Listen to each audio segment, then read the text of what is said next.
hello everyone बरायबाय बयखौबो दायो आङो दाबसे जायगायाव दंफैयो ओमफ्राय बेजों लोगोसे आङो बहुत गोबावनि उनावहाय जोंना ब्रादार देरहासार इस्लारिखौ लोगो मोनदों आरोना ओरैबायदि मोजां मोनदों आङो गोबाव जाथारबायमोन ओमफ्राय साइदुंआबो साइदुं ओरैबायदि साइदुं आरोना नै फ्लाव फ्लाव फ्लाव फ्लावल' जोंगासिनो दङ नै ओरैजों ओमफ्राय दा आङो ब्रादारजोंहाय एसे दासान्दि मा मावदों मा मादों एसे कन्टेन्ट लानोसै जायफ्रा भिडिअखौ नायनो इन्टारेस्टेड नोंथांमोना नायलांनो हागोन आरोखि ओमफ्राय ओरैहाय नै लकेसनफ्राथ' बिदिनोसै ओमफ्राय आङो मोनसे गोनां खारजो दंथारो दै बेखौ लानानैसो फैदों आङो ओमफ्राय आं दा भिडिअआवहाय जेबो लाथ'नाय जानाय नङा ओमफ्राय नेक्स्ट भिडिअआव फैनो हागौ दा मा बुङो आरोना न'खरनि मानसिफ्रा ओमफ्राय दा ब्रादारजोंहाय एसे कन्टेन्ट लालाबायनोसै दा नायदो नै जोंना फाइनालि ब्रादारखौ लोगो मोनबाय आङो बरायना लाबाय आंनि चेनेलाव बरायबाय आंबो ओमफ्राय दासान्दि माब्रै दं खबर सबर खबर सबरथ' बर्थमान बिराद मोजां आरोखि गाज्रियावलाय मान थानाय गोथांखौ मोननानै दङ माने मावनानै दाङा मोनजागासिनो दङ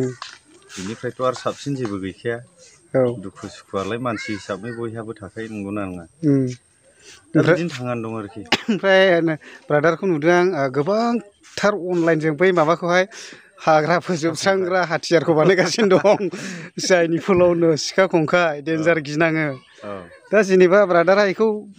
बबेनिफ्राय दिहुननाय जायोना गावनो रोंखोमानासो दंसै नामा बानायनाय बुस्थुखौनो एक्सुवेलि आंथ' बानायनाय जाया माने बिफा दङ आंनिया आदसा आफा दङ ओमफ्राय लोगोफोर दङ बिसोरनो बानायना हरनो आरोखि ओमफ्राय आं सेल खालामना होयो बे आंनि न'खरनि बानायो नालाय दखान बाजारथ' मान फानबाय थानाय अनलाइन सेलिं खालामना होबाय आरोखि माने डिजाइनखौ एसे साबसिन बानायनानैहाय सेल खालामना होबाय आरोखि बेनो ओमफ्राय नांगौब्लाथ' अनलाइनबो जाखायो अनलाइन जायो अफलाइनबो मोनगोन आदसा गासिबो मोनजोबगोन आरोखि ओरैनो माने मार्केट आं मबाइल नाम्बार होना होखादों बे आंनि जिअ नाम्बारखौहाय बेयावनो वाट्सएपआवहाय जुदि अनलाइन खालामोब्ला फार्स्टआवहाय नाम लिरदो सेकेन्डआव गामि ओमफ्राय थार्डनावहाय डिस्ट्रिक्ट ओमफ्राय पिनकड नाम्बार ओमफ्राय गाव लाबाय थाग्रा मबाइल नाम्बार होआब्लाथ' बैयाव करियारनि मानसिफ्राबो कन्टेक्ट खालामनो उसुबिदा जायोना बेबायदि आरोखि नंगौ ओमफ्राय दा गोबां फानबाय हिसाब सारा ओमफ्राय दा सम गुबुनफ्रावहाय सिगांनि समाव बहुद गिदिंनाय नुदोंमोन ओमफ्राय दा सम आं बारा गिदिंनाय नुथ'नाय जायाखै जाहोना मानि थाखाय जाहोना बेनो जाहैबाय आंनि न'खरावहाय एसे उसुबिदा दंथ'यो दा बर्थमान गिदिंगोन आं दाबो गिदिंफिनगोन नैबे बोसोरखौहाय आं जेरावबो ओंखारना आरोखि नैबे बोसोर जोबखांनायनि उनावहाय नेक्स्ट इयारनिफ्राय मा थांखि लानाय जायो बे सम सफैब्लानो जासिगोन आरोखि खिन्थु नैबे बोसोरावब्ला ओंखारनाय जानाय नंला आरोखि मालाबानि समावहाय ब्रादारनि चेनेलाव नुखादों जानांगौ मानि थाखाय ओंखारनो हायाखै दा फारसेनिफ्राय चेक खालामना नाय ब्रादारनि चेनेलावनो अब्लानो बुजिगोन आरोखि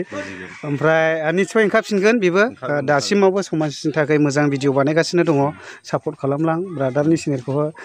आंनि फल'वार्सफ्राबो सोरबाफोर खालामस'निफ्रा आरो फ्रायनोथ' दुखुनांथावनि बाथ्राखा मोनसे चेनेलखौहायथ' ब्रादारा मोनफिनाखिसै थेवबो सेकेन्ड चेनेल दंखायो बेना दा जथेस्थ' बेयावनो मोनगोन आरोखि ब्रादारखौहाय होमब्ला गोजोननाय थाथ'बाय ने ब्रादार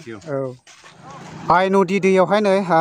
JCBथ' नङा बियो खख्लेंआ ओरैबायदि गोदोनानै थाबाय आरोना नै वाव थोस दै गोथौआवनो बारनानै लादोंमोन ओमफ्राय दा मा जानांगौ सेस जाबाय साफा जाबाय आरोना इन्जिना फुरा दै सोमजोबनाय जाहैबाय नै दा बेबायदि आरो नै इन्जिना फुरा दै सोमजोबबाय दै गोथौ नुखानानै मानो बारनांगौ दे दा बहुद दैयावहाय गोदोनानै थाबाय नै सेसखा ओमफ्राय बैयो नाव गाखोनो नेदों ओमफ्राय नावाथ' ओरै थाहैबाय नै दा बेबायदि आरो दैया दाबो बहुद गोथौयैनो दङ ओमफ्राय गोदोनानै थाबाय नै